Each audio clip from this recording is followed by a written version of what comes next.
very much focused on discovery. So as I always say, spending as little time as possible in the UI and just enjoying the content that you got.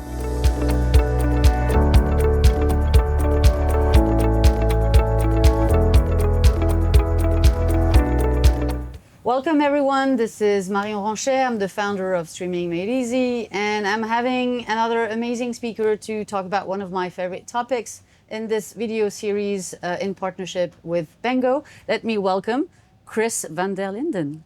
Hello, my friend, my Dutch friend. Fresh from Amsterdam. Yeah, fresh from Amsterdam. So, for those who maybe don't know you, what do you do at Liberty Global? So at Liberty Global, I'm overseeing the platform roadmap and the feature direction for what we call internally the Horizon platform. And that's a TV platform that sits in over 7 million households across 6 different countries, including Sunrise, VodafoneZiggo, Telenet, Virgin Media O2. And that's a platform that is all about bringing the relevant content together in a beautiful UI towards our customer base. I love it. So you're very much at the core of offering an amazing experience to bring consumers, subscribers to watch video content, but I'm sure they can do more, right? Depending on the different markets, potentially do gaming, listening to music. What do you do and what do you don't do? So the platform is currently a box environment. So that's where all the features come together that you would typically expect.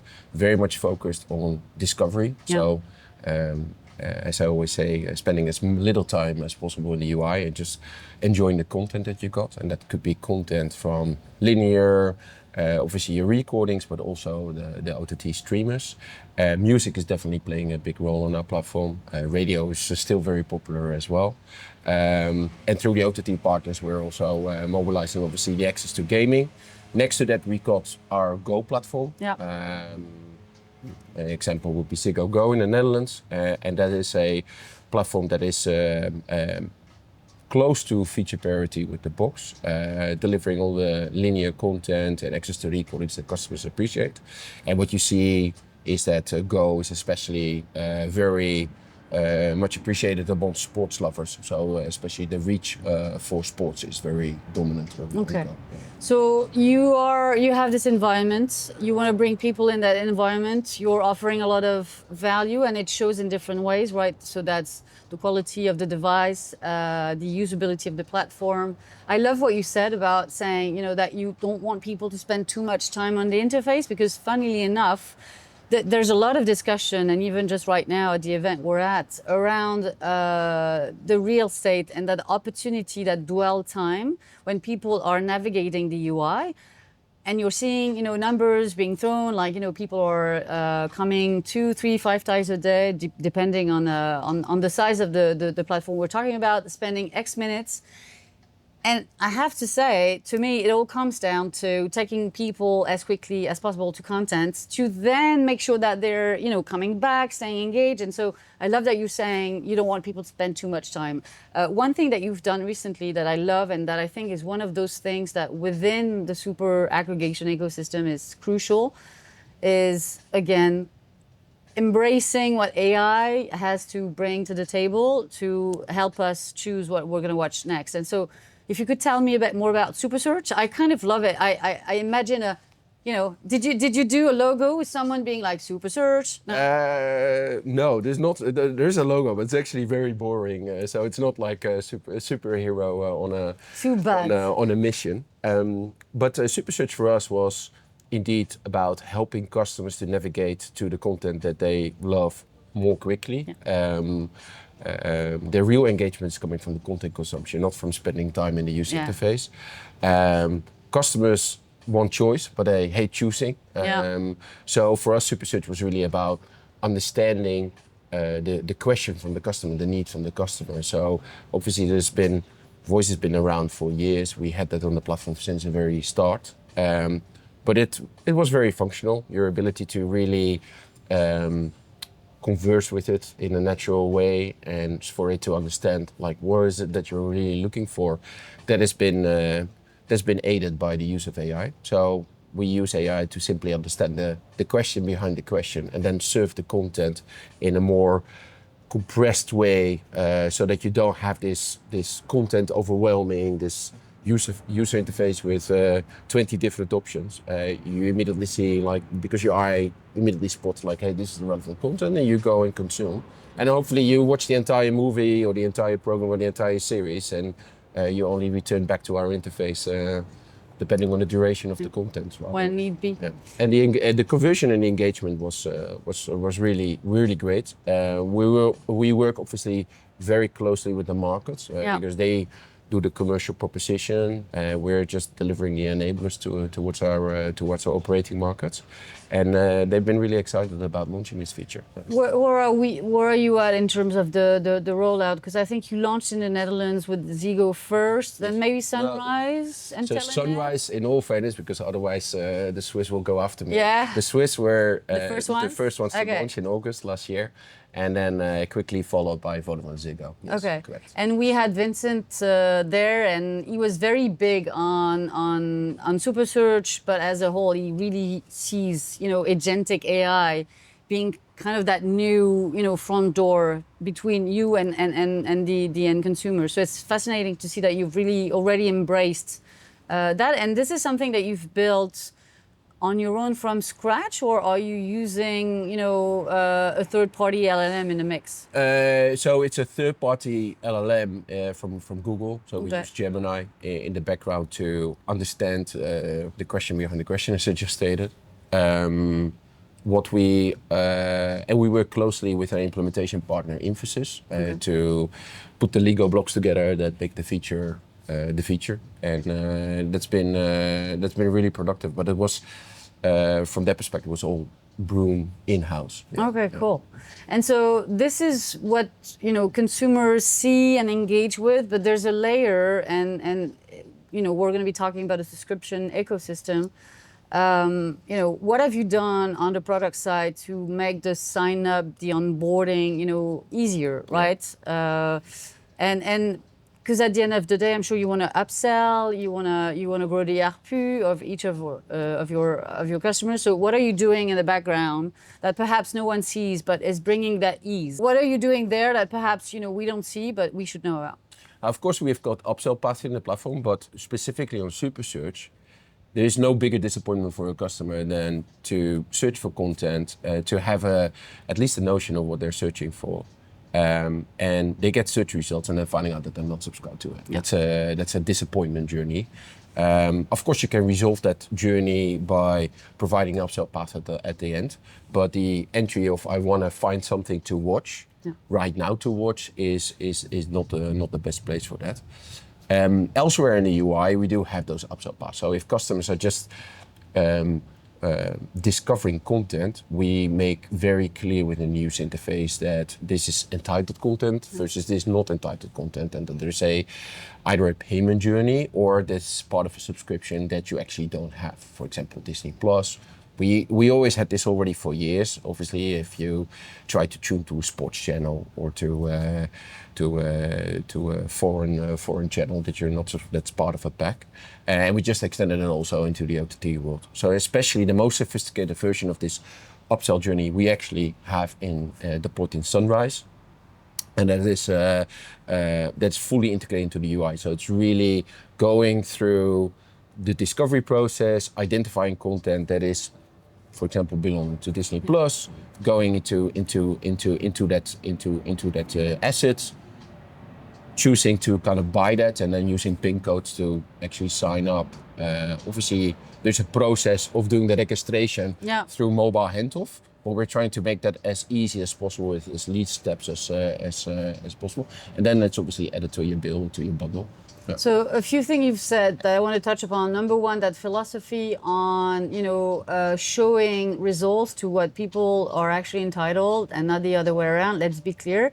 You guys, and several of you have said it this morning, and most of those who said it were telecom operators versus within the CTV ecosystem or within streaming, and I will not name names, but you're using search and you're being surfaced the entire ecosystem. And you have exactly what you said, that disappointment, like, oh, it's on demand, or I need. But one might argue that this is actually how they feed that subscription machine. So aren't you worried that you're going to be maybe missing the boat on pushing more subscription to your subscribers?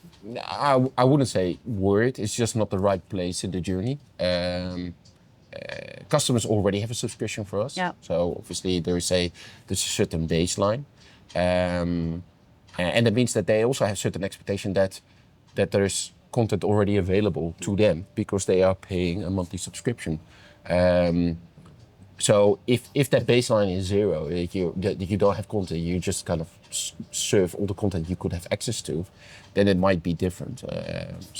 Nothing bad about the partners that we work with, but we just made a choice that when you are in the search journey, you just want to navigate to content that is accessible to you. Yeah.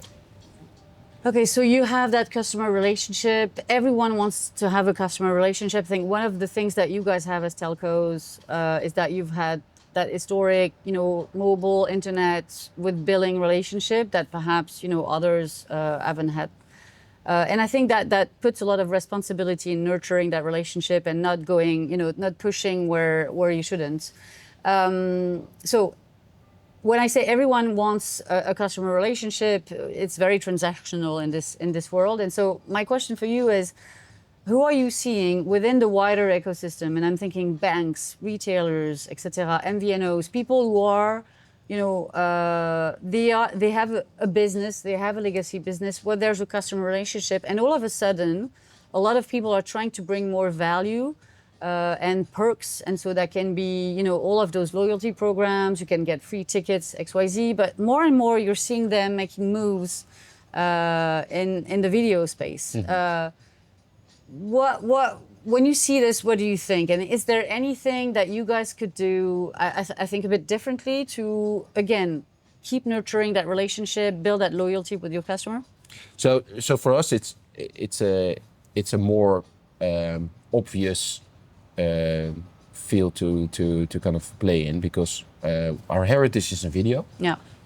We supply broadband and video. It is for us about loyalty. So it's not like we don't have a relationship where every month the contract is being re-reviewed. We got customers out there that have been customers with us for decades. Yeah. So you have indeed, to your point, you have a responsibility to serve them in the right way, to not jeopardize that relationship that you've built over the years. I think I always see video as the kind of the emotional connection with the customer. So the fact that over-the-top subscriptions are most affiliated with video. You obviously got sports subscriptions like Garmin or Strava. You got obviously now also access to models with Gemini. But video, when people think about monthly subscriptions, they quite quickly think about the Netflixes and the Disneys of this world, and that's obviously that's a very emotional.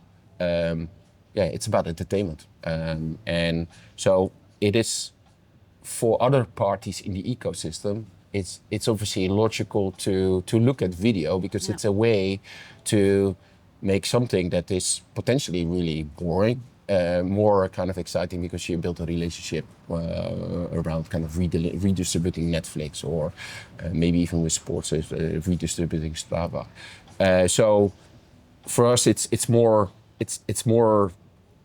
complementary to the core business we got. For banks or for insurance companies, it's also obviously more distant. They have that financial loyalty. So I would say the customer decides. It depends also a little bit on where the customer is entering into the relationship. We do know one thing is that if we're not the ones offering those subscriptions at least, then for sure the customers won't buy them from us. So we have an obligation to support that. If there's other players that also support those bundlings, those bundles, that's fine. That's part of the game. But it depends on where the customer comes into the journey. This topic on that social connection, that emotional connection via video, it came back a few times without me asking the question. So I quite love that. I think there's a lot of hope. We need to nurture. This is our gem, right? We need to be good with that. All right. So let's look forward a bit.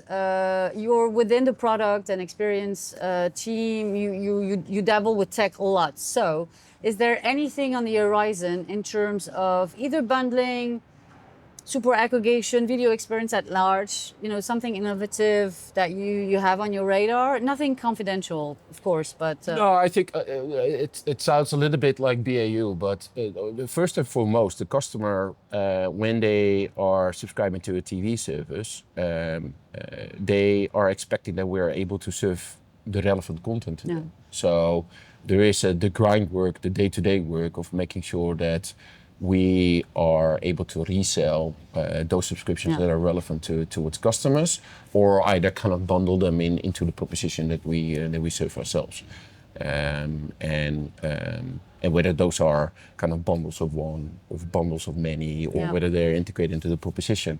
That's very much a proposition market by market, brand by brand, but at least delivering the capabilities and working closely with the partners, and it's a really good partnership to make sure that those interfaces and those integrations are happening so that the customer can go through the journey from not having the subscription to having the subscription in a frictionless way.